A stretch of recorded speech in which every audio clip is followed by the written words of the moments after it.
बिस्मिल्लाहिर्रहमानिर्रहीम। अस्सलाम वालेकुम। आप देख रहे हैं हालात। मैं हूँ सईद चौधरी।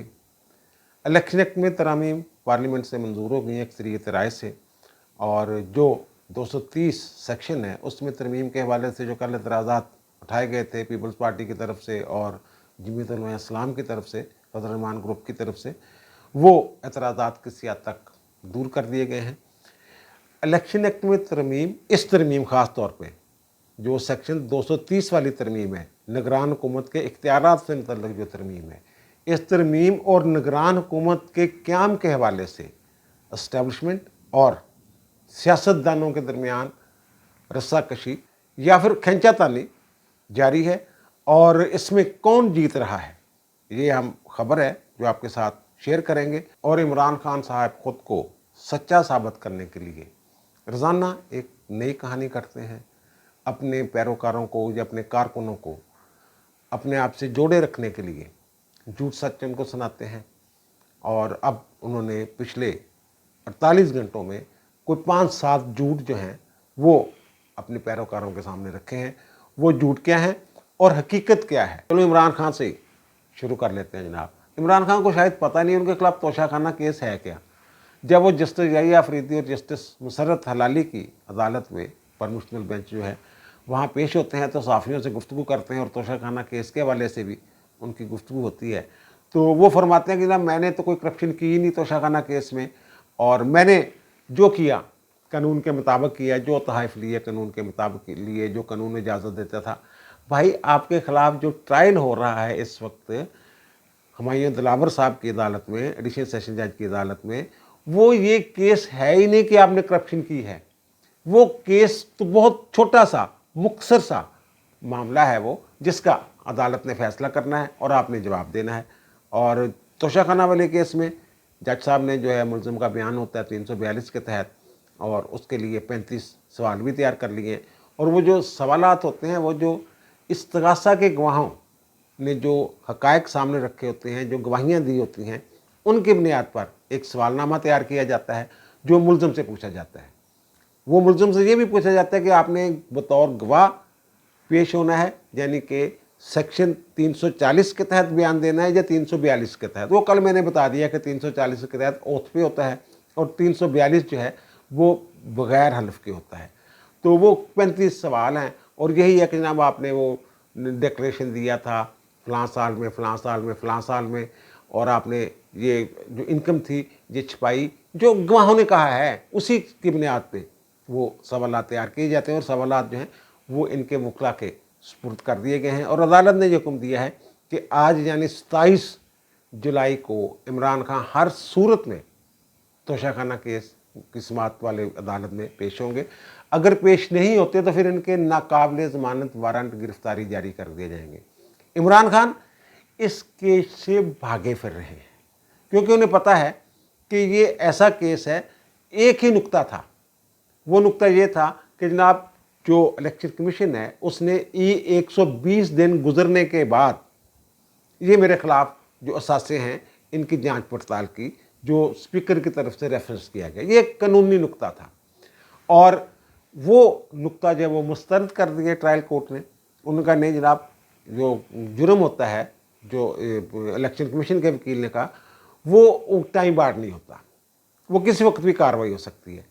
अब सिर्फ इतना सा छोटा सा ये केस है कि जो सेक्शन 137 है इलेक्शन एक्ट का, उसमें ये वाज़े तौर पे लिखा हुआ कि अगर कोई बंदा गोशवारे जमा करवाता है और उसमें झूठ निकलता है, वो झूठ पकड़ा जाता है, ये करप्ट प्रैक्टिस समझी जाएगी। और इमरान खान साहब ने ये जो इनकम हुई थी ये बेच के, पैसे पूसे लिए इन्होंने गड़ियाँ चड़ियाँ बेच के, तो वो इनकम जो है ये शो नहीं की अपने गोशवारों में, मालियत गलत बताई। इस तरह का वो रेफरेंस था जिसमें वो नहल हुए थे एक मरतबा के लिए नहल भी हो गए थे ना। ये वही केस है। और फिर फौजदारी कार्रवाई के लिए उन्होंने निचली अदालत में भेज दिया, ट्रायल कोर्ट में, और वो इस्तग़ासा फाइल कर दिया। तो वो सेक्शन 137 के तहत अगर बंदा डिक्लेरेशन झूठा साबित हो जाता है तो फिर ये करप्ट प्रैक्टिस समझी जाती है, यानी बदनवानी, फौजदारी कार्रवाई होती है। और इसी कानून में यानी इलेक्शन एक्ट का जो सेक्शन है 174 उसके तहत 3 साल सज़ा मुकर्रर है। اور اگر یہ 3 سال سزا ہو جاتی ہے تو پھر آئین کے آرٹیکل 63 کے تحت یہ 5 سال کے لیے کسی بھی عوامی عہدے کے لیے نااہل ہو جائیں گے۔ تو یہ اتنا سکے جی انہوں نے ثابت کرنا ہے کہ جناب یہ الیکشن کمیشن کا استغاثہ جھوٹا ہے۔ میں نے اپنے ڈکلیریشن میں یا جو میں نے اپنے گوشوارے جمع کروائے تھے ان میں تمام حقائق رکھ دیے تھے سامنے، تمام انکم ظاہر کر دی تھی، اتنا کیس ہے۔ اس سے بھاگے پھر رہے ہیں کیونکہ جو دستاویزات ہیں وہ یہ بتا رہی ہیں کہ خان صاحب نے جھوٹ بول رہا ہوگا، کچھ حقائق جو ہیں وہ چھپائے ہوئے ہیں۔ اب یہ اسلام آباد ہائی کورٹ میں بھی گئے ہو گئے ہیں اس ٹرائل کے خلاف، اور پھر سپریم کورٹ میں بھی گئے تھے۔ سپریم کورٹ سے ان کا ٹانگا خالی آ گیا ہے۔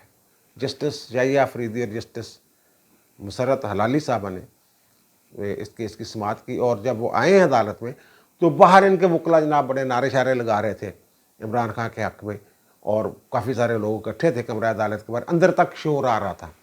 تو جج صاحب نے کہا جناب ایسے تو نہیں چلے گا، تو یہ جو شور ہے پہلے بند کروائیں، پھر ہم آتے ہیں، پھر دوبارہ کیس سنیں گے۔ اور پھر وہ جناب رکا گیا ان لوگوں کو، 10 منٹ کے بعد آئے دوبارہ خواجہ حارث نے، یعنی بینچ دوبارہ آیا اور خواجہ حارث نے دلائل دیے۔ تو انہوں نے بتایا جناب کہ جج صاحب جو ہیں وہ متعصب ہیں، فیس بک پہ جو کچھ معاملات ہیں ان کے، انہوں نے ہمارے خلاف پوسٹیں وغیرہ کی ہوئی ہیں، اور دوسرا جو ہے وہ ان کو دائرہ اختیار سے متعلق انہوں نے بات کی کہ وہ ان کو اختیار ہی نہیں ہے۔ اور پھر بتایا گیا کہ جناب یہ اسلام آباد ہائی کورٹ میں ہی معاملہ چل رہا ہے۔ تو جج صاحب نے یہ کہا، کل میں نے یہ عرض کیا تھا اپنے بلاگ میں ان کے وکلا کے حوالے سے، یہ میں نے کہا تھا عمران خان کو وہ یقین دلا رہے ہیں کہ ہمارا نقطہ جو ہے، قانونی نقطہ بڑا اہم ہے کہ جناب وہ 120 دن کے بعد جو گوشوارے ہیں ان کی جانچ پڑتال نہیں کر سکتا تھا الیکشن کمیشن، یہ ان کا نقطہ ہے، بنیادی نقطہ۔ تو وہ بار بار کہہ رہے ہیں جناب یہ نقطہ جو ہے یہ اس بینچ سے سپریم کورٹ نے اسٹے کر دینا۔ لیکن آپ کو یاد ہوگا میں نے یہ کہا تھا، میں نے اپنی رائے یہ دی تھی کہ کیونکہ اسلام آباد ہائی کورٹ میں ہی معاملہ گیا ہوا ہے، اس لیے اس بات کا بھی امکان موجود ہے کہ سپریم کورٹ کہے کہ آپ یہاں کیا کر رہے ہیں، اسلام آباد ہائی کورٹ جائیں۔ اور ایسا ہی فیصلہ دیا، انہوں نے کہا ہم تو ٹرائل میں مداخلت نہیں کرتے اور نہ ہی ہم کو حکم دے سکتے ہیں اسلام آباد ہائی کورٹ کو، بہرحال ہم درخواست کر سکتے ہیں۔ پھر انہوں نے یہ حکم دے دیا اسلام آباد ہائی کورٹ کو کہ ان کا جو کیس ہے، جو ان کی درخواستیں ہیں 2، ان کو اکٹھا سن کے اس کا فیصلہ کر دیا جائے۔ تاریخ شریح کوئی نہیں دی کہ اتنے دنوں کے اندر فیصلہ کریں یا اتنے دن، وہ پہلے بھی نوٹس ہوئے ہوئے ان میں۔ اور وہ کیس کیا ہے اسلام آباد ہائی کورٹ میں؟ ایک تو یہ کہ جج صاحب کو آپ نے حکم دیا تھا کہ 7 دنوں کے اندر اندر اس کیس کے قابل سماعت ہونے یا نہ ہونے کا دوبارہ فیصلہ کیا جائے۔ جج صاحب نے ہمیں سنا ہی نہیں اور فیصلہ کر دیا کہ جناب یہ قابل سماعت ہے، جنہیں اپنا پرانا فیصلہ برقرار رکھا۔ اور دوسرا یہ کہ جج صاحب جو ہیں یہ متعصب ہیں، یہ جانبدار ہیں، یہ ہمارے خلاف ہیں۔ فیس بک پہ کچھ انہوں نے پوسٹیں کی ہوئی ہیں، وہ ہم نے جج صاحب کو دکھائیں بھی، کہ جو عمران خان کے خلاف ہیں، تو اس لیے جج صاحب اس کیس کو نہ سمجھیں۔ تو سپریم کورٹ نے یہ کہا مسرت حلالی صاحب نے کہ جناب اب تو وہ کیس ختم ہونے والا ہے، ٹرائل ختم ہونے والا ہے، اس مرحلے پہ کیسے تبدیل کیا جا سکتا ہے؟ آج کی تاریخ میں جو میں نے دیکھا ہے آج تک، جہاں میری ریسرچ ہے، جب ملزم کا 342 کے بیان کا مرحلہ شروع ہو جاتا ہے، اس مرحلے پر میں نے آج تک کبھی کوئی کیس ٹرانسفر ہوتے ہوئے نہیں دیکھا، کبھی ٹرانسفر نہیں ہوتا کیس، کیونکہ اس کے بعد اپیل کا مرحلہ شروع ہو جاتا ہے کہ جناب آپ اب تو ٹرائل ختم ہونے والا ہے، اپیل کریں اور جو بھی ہو سکتے آپ کے حق میں فیصلہ آ جائے۔ بہرحال اگر آپ کے خلاف آتا ہے تو آپ کے پاس اپیل کا رائٹ ہے، اپیل کریں، عدالت کو نہیں روکا جا سکتا۔ تو اب بھی مجھے یہی لگ رہا ہے کہ اس کیس کا ٹرائل جو ہے یہ ادھر ادھر بھاگ جائیں گے۔ بہرحال جو بھی انہوں نے کی ہوئی ہے پلاننگ کہ اس کیس کو لمبا کرنے کی، کیونکہ جو ہی اس کیس کی سماعت مکمل ہونی ہے تو بظاہر یہ لگ رہا ہے کہ فیصلہ ان کے خلاف آنا ہے، اسی لیے یہ خوف زدہ ہیں، اسی لیے یہ بھاگے پھر رہے ہیں۔ اچھا، وہ جو میں نے بات کی تھی نا کہ 120 دن والی، کل کے بھی لاگ میں کہ ان کا بڑا اہم نقطہ ہے جو انہوں نے اٹھایا ہوا ہے۔ ہمارے ایک ویور نے بڑا اچھا نقطہ اٹھایا ہے، انہوں نے کہا جناب اگر 120 دن والی بات کرتے ہیں کہ بڑا اہم نقطہ ہے یہ، تو پھر نواز شریف کے جو اثاثے تھے ان کا 120 دن بعد کیسے سپریم کورٹ نے جائزہ لے کے انہیں اقامہ پہ نااہل کر دیا تھا کہ جناب اس کا ذکر نہیں کیا آپ نے اپنے گوشواروں میں۔ تو بھائی میرے سپریم کورٹ اور لوور کورٹ ان کے اختیارات میں فرق ہے۔ سپریم کورٹ جب आर्टिकल 184 सब आर्टिकल 3 के तहत ओरिजिनल जुडिक्शन में काम कर रही होती है। ये सुप्रीम कोर्ट जब केसों की समाप्त कर रही होती है तो आइन के आर्टिकल 187 के तहत सुप्रीम कोर्ट को इंसाफ की मुकम्मल फरहमी के लिए कोई भी हुक्म जारी करने का इख्तियार हासिल होता है। उस पर ना CRPC लगती है ना PPC। वो जैसे आपको याद होगा कि जो 16,000 बंदे नहीं फारग कर दिए थे सुप्रीम कोर्ट ने पीपल्स पार्टी के दौर में, 93 से 96 तक जो बंदे भर्ती किए थे 16,000 बंदे, वो फिर निगरान हुकूमत थी मराज खालिद साहब की, उन्होंने 2 दिन जाने से पहले वो सारे बंदे फारग कर दिए। फिर जब दोबारा पीपल्स पार्टी की हुकूमत आई तो पीपल्स पार्टी ने फिर वो तमाम लोग जो है कार्डिनेंस के ज़रिए बहाल कर दिए थे और फिर 1.5-2 साल पहले सुप्रीम कोर्ट ने वो ऑर्डिनेंस उड़ा दिया था और 16,000 बंदे फारग हो गए थे।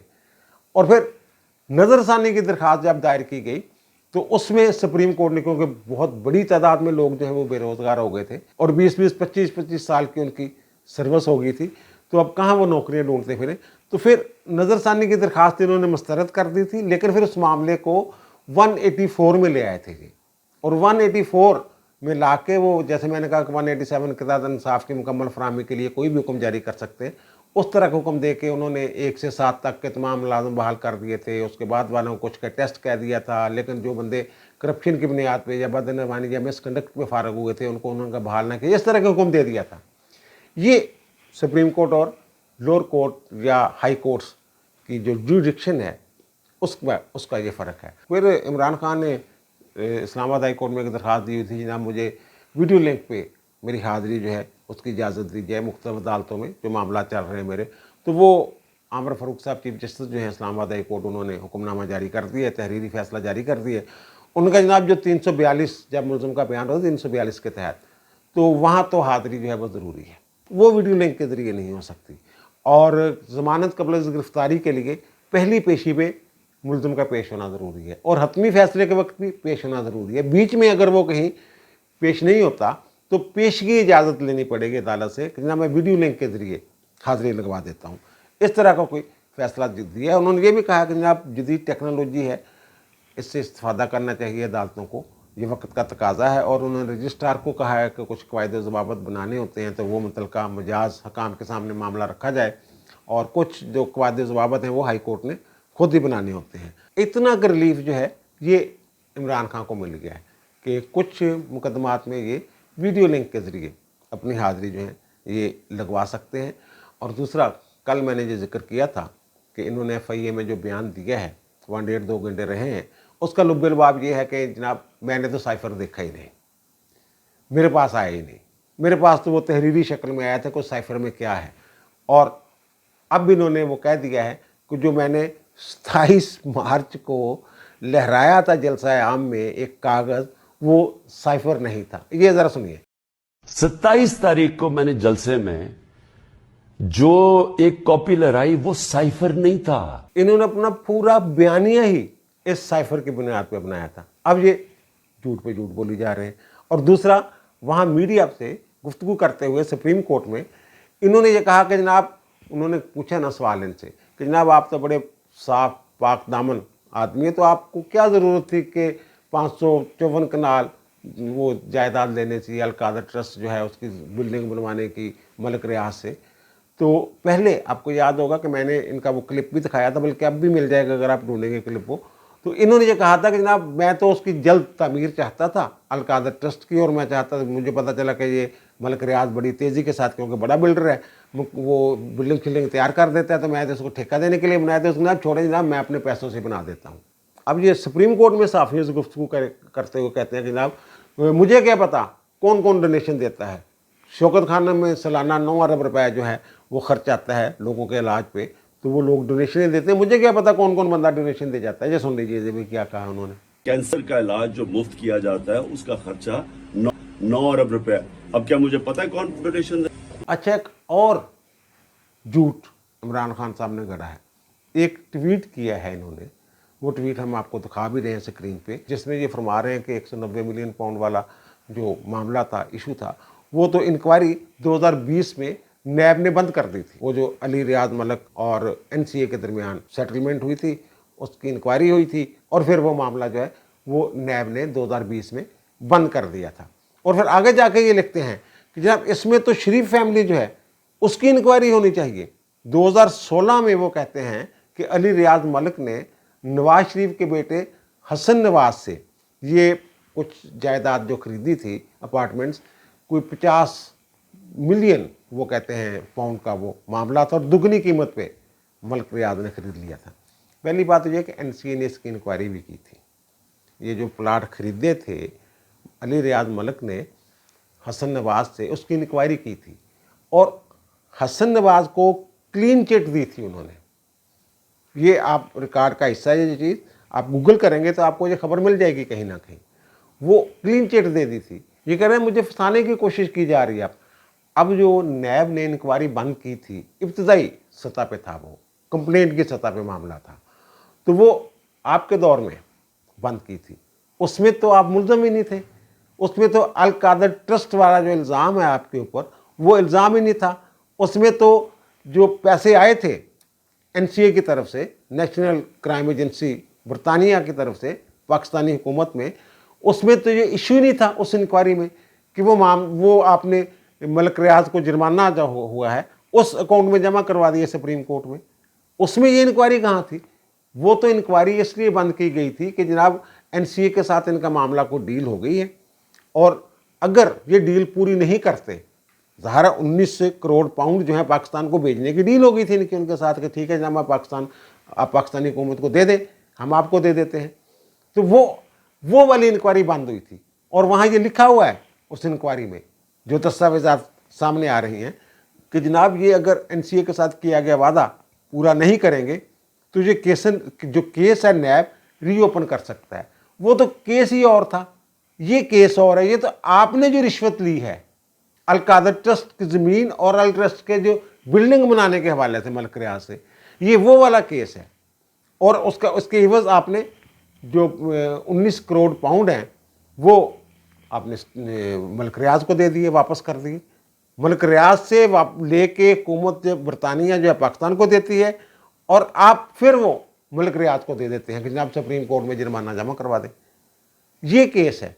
ये भी झूठो चताली खान साहब का। खान साहब जो है ना वो अपने जो मुकल्लदीन हैं, अंधे मुकल्लद जो हैं, उनको अपने साथ रखने के लिए झूठ पे झूठ, झूठी कहानियाँ गढ़ के उनको सुनाते हैं। इसमें ना मुझे एक लतीफ़ा याद आ गया कि 2 बाबे थे, उनके मुरीदों में ये बहस होगी कि जनाब मेरा बाबा बड़ा है, वो कह रहा है मेरा बाबा बड़ा है।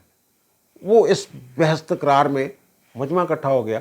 पहले ने कहा जनाब मेरा बाबा वली है, दूसरे ने कहा मेरा बाबा वक्त का अब्दाल है, पहले ने फिर कहा जनाब मेरा बाबा जो है वक्त का कुतुब है, तीसरे ने कहा फिर मेरा बाबा गौस है, और फिर पहले वाले ने फिर ये कह दिया कि जनाब जो मेरा बाबा है ना वो अल्लाह का अवतार है ज़मीन पे।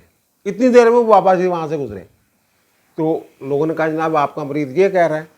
उनका अल्लाह माफ़ी दे, नौज़बिल्ला, मैं तो आजिज़ बंदा हूँ, गुनाहगार बंदा हूँ, ये क्या कह रहा है मेरा मरीद।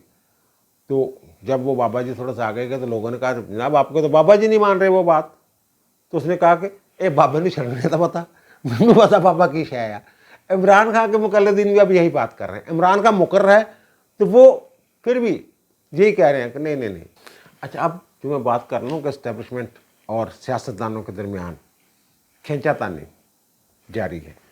तो कल बड़ा रौला पड़ा था पार्लियामेंट में और रज़ा रबानी, ताज हैदर और कामरान मुर्तज़ा जो तहदी हुकूमत के तहदी हैं, उन्होंने भी सेनेट में एतराज़ किया। जो 230 सेक्शन है इलेक्शन एक्ट का, उसमें जो तरमीम तजवीज़ की गई थी उसमें यह था कि जो निगरान हुकूमत है, डे टू डे फेयर चलाने होते हैं ना, निगरान हुकूमत ने सिर्फ इलेक्शन करवाना होता है और हमने अमन की सूरत हाल बरकरार रखनी होती है। इस तरह के मामला जो ज़रूरी मामला होते हैं दिल्ली की सतह पे, वो उन्होंने रोज़मर्रा के अमूर निपटाने होते हैं। लेकिन उसमें उन्होंने ये कह दिया था कि जो निगरान हुकूमत है वो बैन अवी इदारों और गैर मुल्की महदों की भी मिजाज होगी और फिर वो ज़रूरी माशी फ़ैसले करने का भी इख्तियार होगा, ये उन्होंने कह दिया था।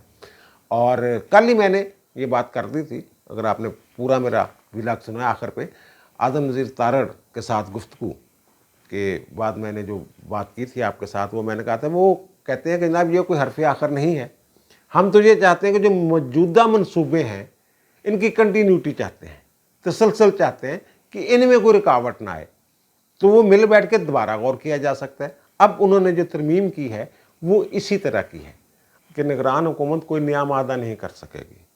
निगरान हुकूमत को 2 अफ्रीकी, कसीर अफ्रीकी माहदे वगैरह हैं, उन पर फैसलों का इख्तियार नहीं होगा, लेकिन जो पहले से जारी मंसूबे हैं उन पर अदारों से बात करने का इख्तियार होगा। जो इस तरमीम के तहत जो निगरान हुकूमत है पहले से जारी प्रोग्राम और मंसूबों से मुतल्लक इख्तियार इस्तेमाल कर सकेगी, उनकी बाबत फैसले करने का उनको इख्तियार होगा। अब ये जो मौजूदा हुकूमत के बहुत सारे मंसूबे हैं उनकी बाबत अगर कोई रुकावट आती है और वो रुकावट दूर करना ज़रूरी है, तो निगरान हुकूमत जो है वो अपना ये इख्तियार इस्तेमाल करेगी। IMF के हवाले से अगर कोई मामला आता है तो अपना ये इख्तियार इस्तेमाल करेगी। जो दूसरी किस्त है $1 अरब की, वो भी निगरान हुकूमत को मिलनी है, वहाँ भी कोई साइन सून करने पड़ सकते हैं, कोई फैसला करना पड़ सकता है।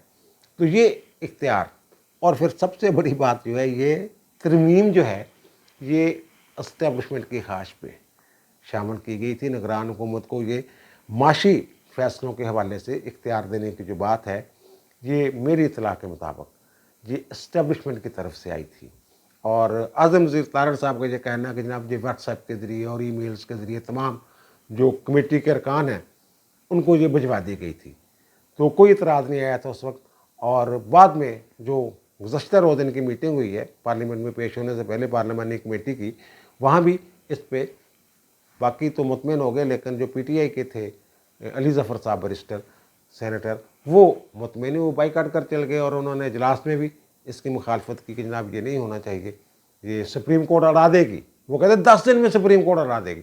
और भाई आप तो पास करें, सुप्रीम कोर्ट अड़ा देगी तो देखी जाएगी। ये उनकी तरफ से आई थी। उन्होंने भी तो बहुत सारे मनसूबे शुरू किए हैं ना हुकूमत के साथ मिलके, ज़राअत ज़रूरत और ये बहुत सारे कितने शोबों में वो हुकूमत के साथ पार्टनरशिप पे काम शुरू किया है। वहाँ भी तो कोई निगरान हुकूमत का साइन सून की ज़रूरत पड़ सकती है ना। ये सारा मामला, ये जो खींचातानी हो रही थी ना इस हवाले से एस्टेब्लिशमेंट के साथ, तो इसमें तो सियासतदान जो हैं वो निकल गए हैं अपनी अक्ल के साथ, सियासी शऊर के साथ। वैसे ये मैं बता दूं आपको, एस्टेब्लिशमेंट और सियासतदानों के दरमियान अगर पेच पड़ता है ना लिखत पढ़त के अंदाज में, ज़ोर ज़बरदस्ती बंदूक वाली बात नहीं कर रहा, तो सियासतदान हमेशा हावी रहते हैं, वो जीत उनकी होती है इस मामले भी। और निगरान हुकूमत के क़याम के हवाले से भी ये जो बात है ना सियासतदान होना चाहिए, सियासतदान होना चाहिए और ये होना चाहिए, वो होना चाहिए, वो टेक्नोक्रेट टाइप को बंदा चाहते हैं। क्योंकि यार मैंने पहले भी अर्ज़ किया था, जो निगरान हुकूमत होती है उसके पास कोई ताकत शाकत नहीं होती। उसके पास क्या ताकत होती है बैक पे? एस्टेब्लिशमेंट की ताकत में वो सारा काम कर रहे होते हैं। जो एस्टेब्लिशमेंट कहती है निगरान हुकूमत वही करती रहती है। और ये जो इसहाक डार साहब हैं ये भी एक तरह से टेक्नोक्रेट है ना, सियासतदान तो नहीं उस तरह के सियासतदान। ये तो ये नून लीग वाले जो कहते हैं, राना सनाउल्लाह ने एक प्रोग्राम में कह दिया कि ये नाम हमने नहीं दिया, साथ ही उन्होंने ये भी कह दिया जनाब टेक्नोक्रेट जो हैं वो गैर जानबदार नहीं होते और निगरान वज़ीर आज़म इसहाक डार भी हो सकते हैं, रज़ा रवानी भी हो सकते हैं, किसी का नाम भी हो सकता है, किसी भी सियासतदान का। इसहाक डार को तो मैं सियासतदान मानते नहीं, वो टेक्नोक्रेट हैं। और ये जो कहते हैं हमने नाम नहीं दिया था, जो इत्तलात आ रही हैं वो ये है कि उनका नाम उनकी तरफ से आया था, एस्टेब्लिशमेंट की तरफ से इसहाक डार का नाम आया था और इस पर बड़ा रौला शोला बढ़ गया हुआ है। और पीपल्स पार्टी और दीगर जमातें जो हैं वो तो खुल के सामने आ गई, इवन ये कि नून लीग के अंदर से भी। और मैं भी ये कहता हूँ कि जनाब ये 3.5-4 साल का जो गंद था PTI का, वो इन्होंने अपने सर लिया और उसमें इनके जो 1.5 साल का जो मामला है वो भी बीच में उस टोकरे में शामिल हो गया हुआ है। जो गलतियाँ हुई हैं, जो इक़्तिसादी सूरत हाल है, तो वो अब जनाब सारा गंद का टोकरा ये रखेंगे इसहाक डार के सर पे अगर होता है तो। और इसहाक डार ऐन इलेक्शन के वक्त वो अपने वोटरों पे डाल देंगे, वो फेंक देंगे उन पर कूड़ा। तो फिर क्या मिलना है इनको बदनामी के सिवा? बहरहाल ये अब अभी भी खींचाते न जारी अपनी पसंद का बंदा लाने के लिए दोनों तरफ से। और फिर वो ये भी एक खौफ है कि एस्टेब्लिशमेंट का बंदा अगर आ जाता है निगरान वज़ीर आज़म, तो फिर इलेक्शन आगे करने की बातें जो हो रही हैं, बहुत सारे खदशात जो पैदा हो रहे हैं, बहुत सारे तहफ़्फ़ुज़ात जो हैं सियासतदानों को, اس کے لیے بھی، اس سے بھی نبرد آزما ہونے کے لیے یہ کوئی پلاننگ کر رہے ہیں، اور توقع یہی ہے کہ جیت آخرکار سیاستدانوں کی ہونی ہے۔ اب دیجیے مجھے اجازت، انشاءاللہ دوبارہ ملاقات ہوگی نئے ویلاگ کے ساتھ۔ اللہ تعالیٰ آپ پر، مجھ پر، ہم سب پر مہربان رہے۔ اللہ حافظ۔